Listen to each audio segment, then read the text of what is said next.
जल और दूध ले लीजिए शुक्रवार का दिन।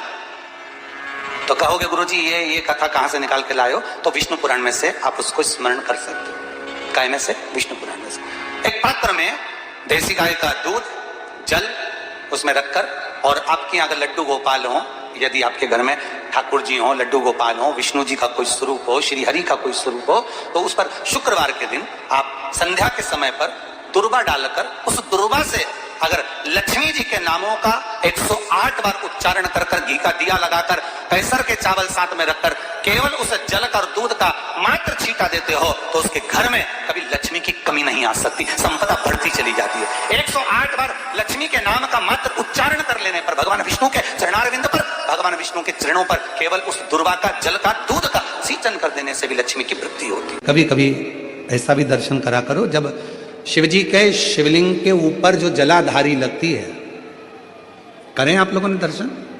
शिव जी के शिवलिंग के ऊपर जो जलाधारी होती है और जलाधारी में से बूंद बूंद पानी शंकर भगवान के ऊपर गिरता है, शिव जी के ऊपर गिरता है। कभी कभी उसका भी एक प्रेम से दर्शन करा करो, बहुत ध्यान से दर्शन करा करो कभी उसका। आप लोगों को पहले भी कहा कि जो जलाधारी होती है जिसमें से बूंद बूंद पानी गिरता है, वो शंकर भगवान की 5 लड़कियां हैं। कितनी बेटियां हैं? 5। सब लोग उसका नाम बोलेंगे। जया, विषहरा, शामली बारी, दौतली, देव। ये शंकर भगवान की 5 लड़कियां हैं जो शिव जी के ऊपर निरंतर एक एक बूंद पानी गिरा रही है। निरंतर जल गिर रहा है, निरंतर जल पड़ रहा है। कभी अगर मौका मिला करे तो एक बार जब आप शिव जी को जल चढ़ाने जाओ, लोटा भर के जल चढ़ाने जाओ, भगवान शंकर को जल अर्पित करने जाओ, तो कभी कभी अगर तुम्हारे थोड़ा सा समय तुमको तुम्हारे घर से अगर मिल जाए तो 2-5 मिनट शिव जी की जलाधारी में से जो पानी गिरता है उसका भी दर्शन करा करो, उसका दर्शन किया कभी कभी। और यहां तक शिवपुराण कहती है जलाधारी में से जब पानी गिर रहा हो और भगवान तुम्हारे हाथ में अगर कोई बेलपत्री का पत्ता हो, नहीं हो तो मंदिर की बेलपत्र जो चढ़ी चढ़ाई हो वो भी अगर आपने शिवलिंग पर चढ़ा दी और थोड़ी देर बैठ गए और बूंद बूंद पानी उस पर से गिर रहा है, थोड़ी देर वो जया, विषहरा, शामली बारी, दौतली, देव, वो बूंद बूंद पानी उसमें से गिर रहा है, उसको गिरने दो। और थोड़ी देर दर्शन करने के बाद उस बेलपत्र को डॉक्टर जिसको कह दे कि इसकी ब्लॉकेज ज्यादा है, इसका ऑपरेशन करना पड़ेगा, बाईपास करना पड़ेगा, डॉक्टर साहब से कहना मुझे 2 दिन दे दो मात्र, परसों के दिन बाईपास करा लूंगी, या 2 दिन आप ट्रीटमेंट करो। 2 दिन जो शिव जी के जलाधारी में से पानी गिरता है, जया, विषहरा, शामली बारी, दौतली, देव जो पानी को गिरा रही होती हैं, उसके नीचे रखी हुई बेलपत्र को यदि जिसके हार्ट में प्रॉब्लम हो, जिसके थायराइड की प्रॉब्लम होती है, अगर वो बेलपत्र को अगर उस व्यक्ति को 2 दिन एक चढ़ी हुई बेलपत्र फिर एक चढ़ी हुई बेलपत्र 2 दिन खिला दीजिए और तीसरे दिन फिर जांच कराइए, डॉक्टर आपको बोलेगा कि अभी ऑपरेशन की जरूरत नहीं है, दवाइयों से आराम लग जाए, दवाइयों से आराम।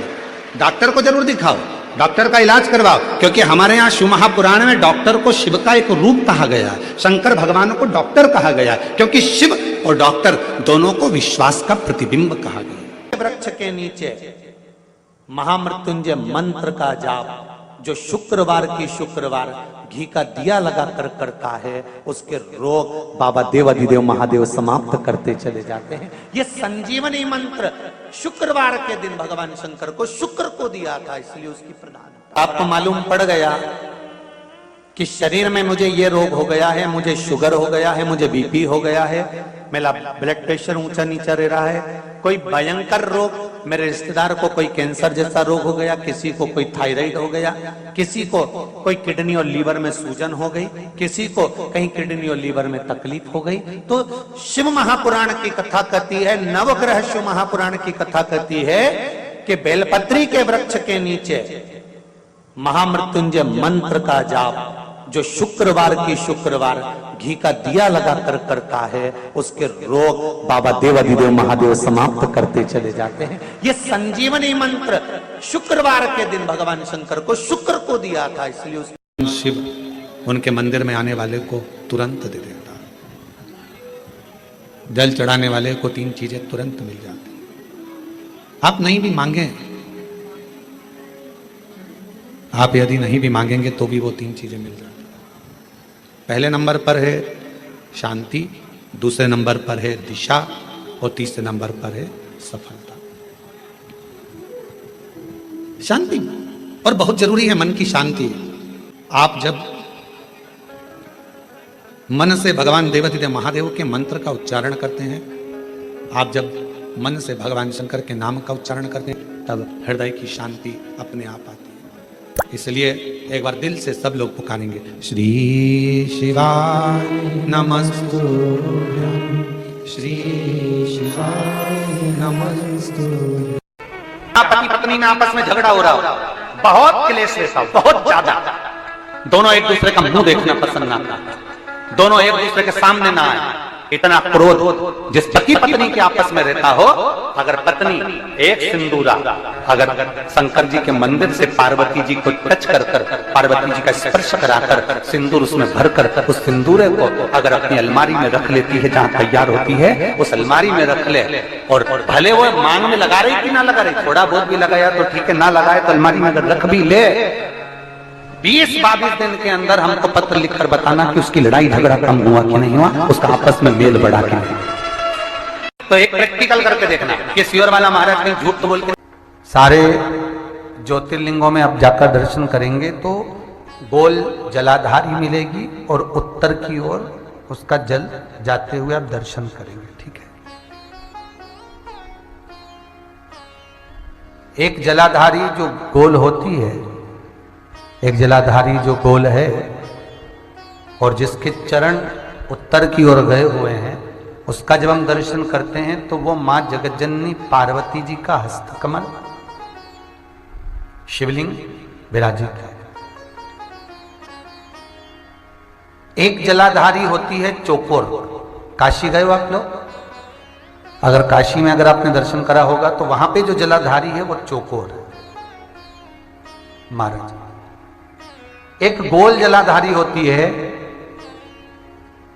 जो सर्व कार्य करने में, पूर्ण फल देने में प्रबल होती है महाराज। और जो चौकोर जलाधारी होती है ये मुक्ति देने में, मतलब मोक्ष की जो कामना करने वाले होते हैं, मुक्ति की जो कामना करने वाले होते हैं, मोक्ष की जो कामना करने वाले होते हैं, उसके लिए चौकोर जलाधारी का स्मरण कराया जाता है।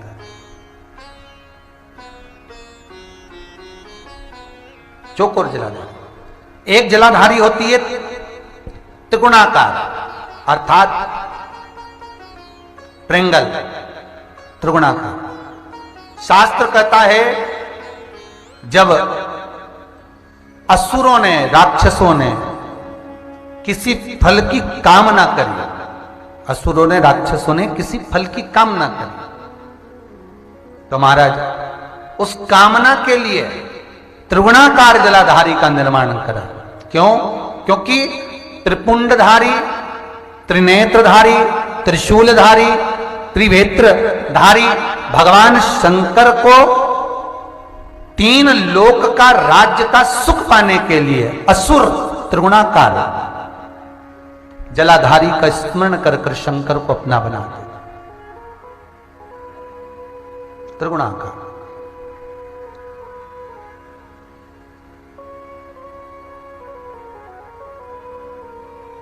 एक प्रसंग बड़ा सुंदर सा है स्कंद पुराण का कि भगवान शंकर पर जो जल चढ़ता है वो उत्तर दिशा की ओर क्यों जाना चाहिए, ठीक है। और पूजन करने वाले व्यक्ति को महाराज दक्षिण में बैठकर उत्तर की ओर मुख कर शंकर का अनुमोदन क्यों करना चाहिए, ठीक है। जब हम शिव जी की अर्चना करते हैं तो हमारा मुख कहाँ ज्यादा होना चाहिए? उत्तर की ओर, ठीक है। दक्षिण की ओर से हम बैठे हैं, जहां भगवान का जल जा रहा है महाराज उस ओर देखते हुए, अर्थात उत्तर की ओर हमारा मुख होकर हम भगवान के शंकर की आराधना करें। जैसे पूर्व अभिमुख होकर शिव की जो आराधना करी जाती है वो एक श्रेष्ठता का फल देते, फल देगी, मना नहीं है। पश्चिम की ओर मुख कर जो शंकर की आराधना करी जाती है उसका फल मिलेगा, मना नहीं है। पर दक्षिण में बैठकर उत्तर की ओर मुख कर कर जब हम शंकर की आराधना करते हैं, उसका जो फल होता है वो शीघ्र प्राप्त होता है। पर ज्यादातर लोग कैसे करते हैं? आप लोगों ने भी तो करा होगा, बोलो जरा जम के। कहां बैठते हो? महाराज जी उत्तर की ओर तो जलाधारी का मुख है, ऐसे एक सहज भाव, ये शिवलिंग है, ये जलाधारी, ये उत्तर की ओर है। तो तुम लोग कहां बैठोगे? ये यहां जा रही है तो ये शिवलिंग है, तो तुम इसके सामने बैठोगे। कि जल यहां से जा रहा है, तुम उसके सामने बैठो। और बैठना कहां चाहिए? जहां शिवलिंग है, यहां से जल बह रहा है तो यहां बैठो। फिर बाद में लोग कहते हैं महाराज जी हम तो शंकर जी के खूब पूजन करते, हमने तो खूब अनुष्ठान करा, पर फल कम क्यों मिला? उसका कारण है, पूर्वाभिमुख होकर करोगे मिलेगा, पर थोड़ा समय लगेगा। पश्चिम अभिमुख होकर करोगे मिलेगा, थोड़ा समय लगेगा। पर शिव आराधना में जब दक्षिण में बैठकर उत्तर का मुख कर कर जहां शिव का जल जाता है, बस यहां बैठकर अगर आप शंकर की आराधना कर रहे हो तो वो कामना पूरी होने में देर नहीं लगती, कार्य जल्दी ही पूर्ण हो जाता है। पर दुनिया के लोगों तो वही हिसाब से जाते हैं, जैसे शंकर जी के मंदिर में जाओगे तो इधर पानी बह रहा है तो तुम सामने जाके जल चढ़ाना चाहोगे, या उधर बैठकर जल चढ़ाना चाहोगे। तुम्हारी जो इच्छा है, तुम्हारी जो आनंद है, ब्राह्मण भी अगर आपको बिठाएंगे तो पूरा पश्चिम का मुख कर कर बिठाएंगे, यहां बैठ जाओ, यहां से पूजन करो, यहां बैठ जाओ। पर उसमें शिव महापुराण में, स्कंद पुराण में कहा गया कि भगवान शिव को रिझाने के लिए सर्वश्रेष्ठ स्थान कि काल को भी जीता जाए, और दक्षिणवर्ती का काल हो, पितरों को भी जीता जाए, दक्षिणवर्ती का पितृभाव, असुरों को हर तरह से जो हमारे कार्य को सिद्ध करे।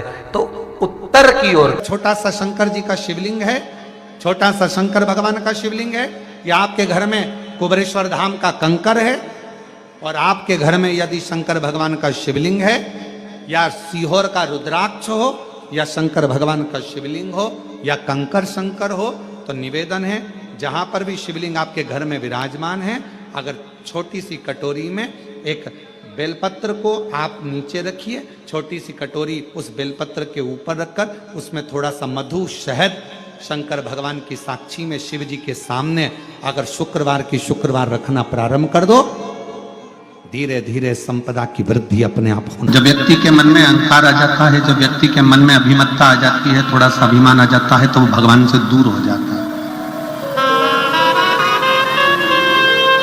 तीन चीजें भगवान से दूर कर देती है। पहले नंबर पर व्यक्ति के भीतर का अहंकार, दूसरे नंबर का हमारे भीतर की ज्यादा कामना,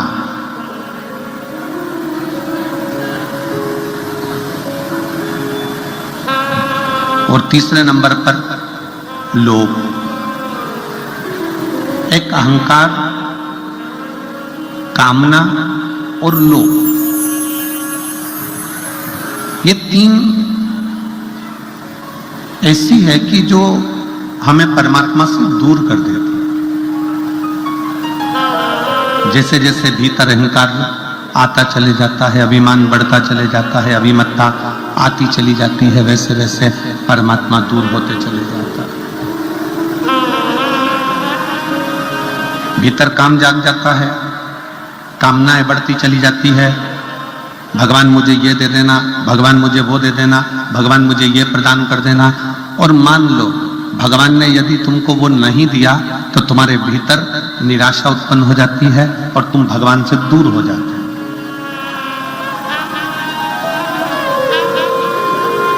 एक भीतर की ज्यादा कामना भी परमात्मा से दूर कर देती है। एक हमारे भीतर का लोभ,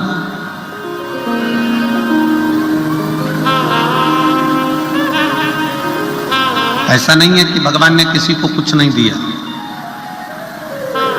शिव महापुराण की कथा कहती है, भगवान शंकर का चरित्र कथा है, शिव महापुराण की कथा कहती है कि पृथ्वी पर जब मनुष्य जन्म लेता है, पृथ्वी पर जब मानव जन्म ले रहा होता है, तब मेरे विश्वनाथ उसके ललाट पर ये लिखकर भेज देते हैं कि तू जितनी मेहनत करेगा उतना तुझे फल प्राप्त होता चले जाएगा।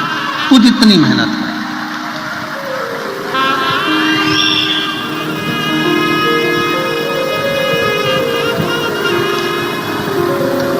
तो जितनी जितनी लगनता से काम करेगा, जितनी जितनी मेहनत से काम करेगा, जितना जितना परिश्रम करता चले जाएगा, उतना उतना तू प्राप्त करता चले जाएगा। कथा कहती है कमाई करो तन से और भजन करो मन से। कमाई तन से करिए, अगर कमाई करना है तो तन से करो, खूब अच्छे से। इस शरीर के द्वारा जितना कमा सकते हो, इस शरीर के द्वारा जितना ला सकते हो लेकर आओ, जितना कमा सकते हो उतना कमाओ, जितना कर्म करना हो उतना करो। कमाई तन से करो और खूब करो, और इस कमाई को मन तक लेकर मत जाओ। 5 स्थान शिव जी को चढ़े हुए जल को लगाने का। पहला स्थान बोलिए, जम के बोलो जरा, नेत्र। दूसरा स्थान कर्ण, तीसरा स्थान मस्तिष्क, चौथा स्थान कंठ और 5वां स्थान अपना हृदय। मात्र ये 5 स्थान शिव जी के चढ़े हुए जल को आप अगर लगा लेते हो तो तुम्हारे ऊपर किसी ग्रह, चाहे शनि हो, चाहे राहु हो, चाहे केतु हो, चाहे मंगल हो, कोई ग्रह आप पर भारी नहीं रह सकता। ये 5 स्थान मेरे देव अधिदेव महादेव की विरल भक्ति के लिए, निर्मल शुद्धि के लिए है। नेत्रों पर जल लगाने से मतलब है कि जब भी मैं दर्शन करूं तो मेरे देव अधिदेव महादेव का करूं, शिव जी।